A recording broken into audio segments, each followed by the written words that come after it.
In June 1864, Union General William T. Sherman sat at his desk and wrote a furious dispatch to the Secretary of War.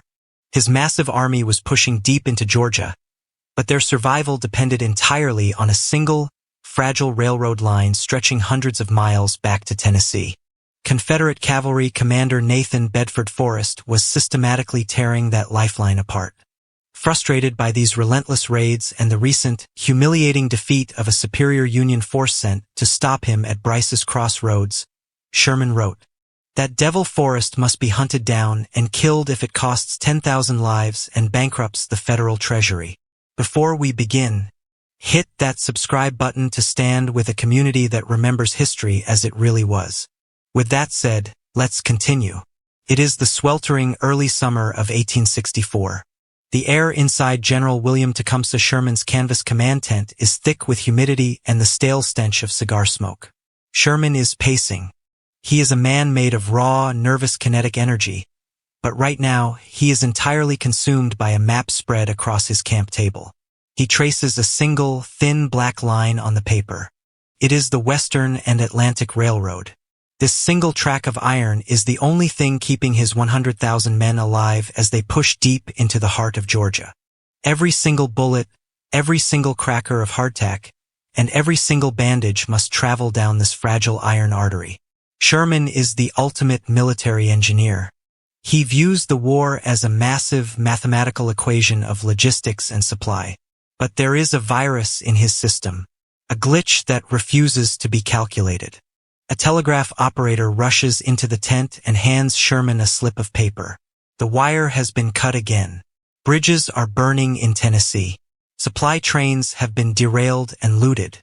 Sherman looks at the telegraph, looks back at the map, and basically says, "If I do not kill this man, my entire army will starve to death in the Georgia woods." The man burning the bridges isn't a West Point graduate. He isn't a European-trained tactician. He is a terrifying, ruthless, naturally gifted killer named Nathan Bedford Forrest. While Sherman is the architect of the inevitable, a man who relies on overwhelming industrial might, Forrest is the devil of the wilderness. Forrest operates on pure, violent instinct and psychological terror. Think about it. Imagine you are the commanding general of the largest, best-equipped military machine on the continent.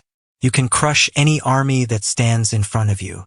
But you can't sleep at night because a phantom with a few thousand horsemen is systematically dismantling your world from behind. This is the moment Sherman realizes he isn't just fighting the Confederate government. He is fighting a ghost. And to kill a ghost, the machine is going to have to bleed. So here's the situation.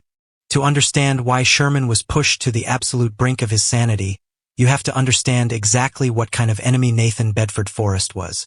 In the 1860s, the military establishment on both sides of the Civil War was dominated by a specific type of man.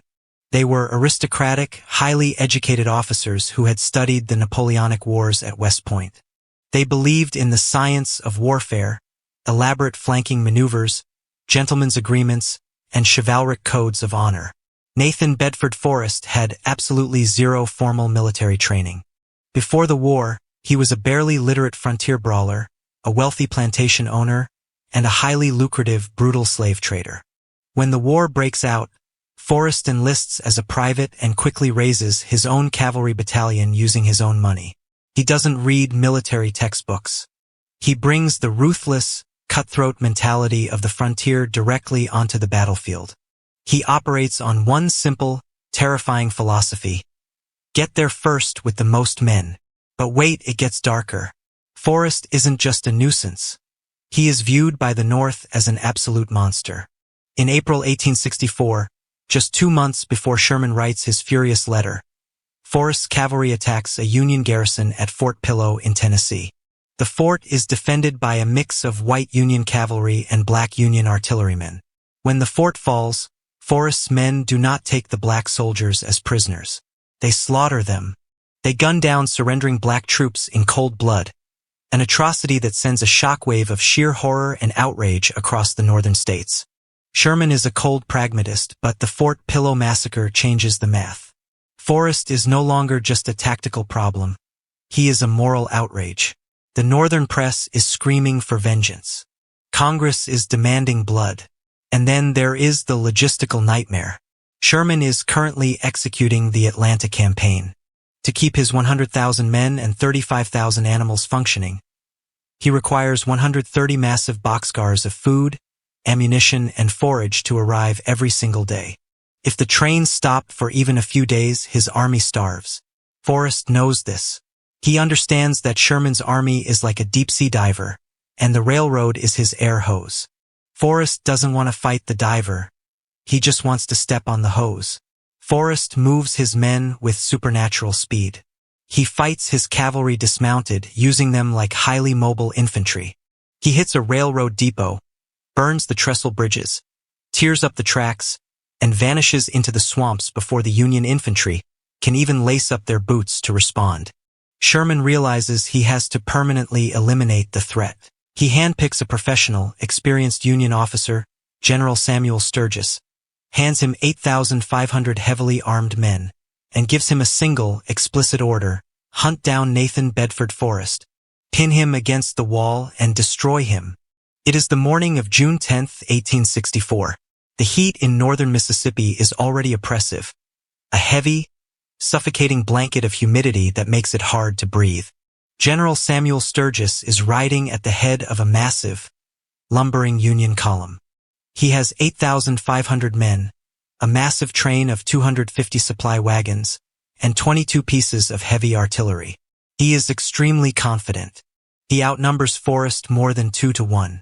Sturgis looks at his massive column of professional infantry and essentially says, "This amateur cavalryman has finally run out of room." But Forrest isn't running. He is waiting. Forrest only has 3,500 men. But he has chosen the exact ground where he wants to fight. A muddy, tangled, densely wooded intersection known as Bryce's Crossroads. Imagine you are Forrest. You know you are severely outnumbered. You know the Union infantry has heavier rifles and more artillery. So you weaponize the environment. It has been raining for days. The roads are essentially rivers of thick, sucking mud. Forrest knows that Sturgis's cavalry is riding several miles ahead of the Union infantry. Forrest sets his trap. He orders his men to dismount, take cover in the dense blackjack oak thickets, and wait for the Union cavalry to arrive. When they do, Forrest hits them incredibly hard. The Union cavalry commander realizes he has stumbled into a hornet's nest. He immediately sends frantic couriers riding back down the muddy road to Sturgis, begging for the infantry to come up and support them. This is exactly what Forrest wants. Sturgis panics. He orders his infantry to double-time it to the front. But think about the reality of this. These Union soldiers are wearing heavy wool uniforms. The temperature is climbing into the mid-90s. The humidity is nearly 100%. They are carrying 50 pounds of gear, and they are forced to run for 5 miles through ankle-deep mud under a boiling southern sun. By the time the Union infantry finally reaches Bryce's Crossroads, they are physically destroyed. Men are literally dropping dead of heatstroke on the side of the road before a single shot is fired. They are gasping for air, their canteens are completely empty, and they are shoved immediately into the firing line. Forrest looks at the exhausted, disorganized Union reinforcements arriving piecemeal and basically says, "Now." He launches a massive, violently aggressive double envelopment. He hits the Union line on the front and simultaneously swings his dismounted cavalry around to smash into both of their flanks. The woods erupt in a deafening roar of black powder and lead. The fighting is vicious, chaotic, and often hand-to-hand in the stifling underbrush. Here is the catch. Forrest doesn't just attack their bodies, he attacks their psychology. He orders his artillery to roll their cannons right up to the front lines, firing devastating canisters of buckshot at point-blank range into the Union infantry. The Union line shatters. The exhaustion, the heat, and the sheer, unexpected violence of Forrest's assault completely break the nerve of Sturgis's professional soldiers. The retreat quickly turns into a blind, screaming panic. The Union soldiers throw down their rifles. They abandon their artillery pieces. They leave their massive, expensive wagon train stuck in the mud and run for their lives. Forrest's cavalry pursues them mercilessly, cutting down stragglers and turning the retreat into an absolute bloodbath. Sturgis loses over 2,200 men killed, wounded, or captured. He loses all of his artillery and his entire supply train. Forrest loses barely 400 men. It is one of the most stunning, lopsided tactical masterpieces in military history. And back in Georgia, William Tecumseh Sherman reads the Telegraph report of the disaster, and he completely loses his mind. The fallout from Bryce's Crossroads sends shockwaves entirely through the Union High Command. Sherman is absolutely livid. He had given Sturgis overwhelming numbers, superior firepower, and a direct mandate. Instead, Sturgis had been entirely humiliated. His army routed by a man with half his numbers and no formal training. This is the exact moment that generates the furious letter from our introduction. Sherman sits in his tent, his entire Atlanta campaign hanging in the balance, and he writes the words that define his obsession. That devil Forrest must be hunted down and killed if it costs 10,000 lives and bankrupts the federal treasury. Notice the specific wording. He doesn't say Forrest must be defeated. He doesn't say Forrest must be captured. He explicitly demands that he be killed. Sherman, the grand strategist, the man who thinks in terms of continents and armies, has been reduced to a highly emotional, deeply personal vendetta. But here is the internal friction. Sherman cannot physically turn his own army around to chase Forrest. If he stops the push toward Atlanta, he loses the momentum of the entire war. But if he ignores Forrest, his supply lines will be severed, and his 100,000 men will starve. He is effectively paralyzed by a ghost. Sherman realizes that he cannot outgeneral Forrest in a fair fight. Normal, cautious West Point tactics do not work against a man who breaks every rule of engagement. He has to overwhelm him with sheer, brutal attrition. He has to weaponize the bottomless resources of the federal treasury. He looks at his roster of generals and selects Major General Andrew Jackson Smith. A.J. Smith is not a glamorous cavalryman. He is a tough, grizzled, violently stubborn infantry commander. Sherman gives Smith 14,000 men, an even larger force than Sturgis had, and gives him a chillingly simple set of instructions. He urges his commanders, I order Smith to go out and follow Forrest to the death, and keep the cavalry saddle pads warm.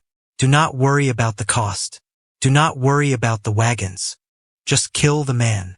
Smith marches out of Memphis in early July 1864.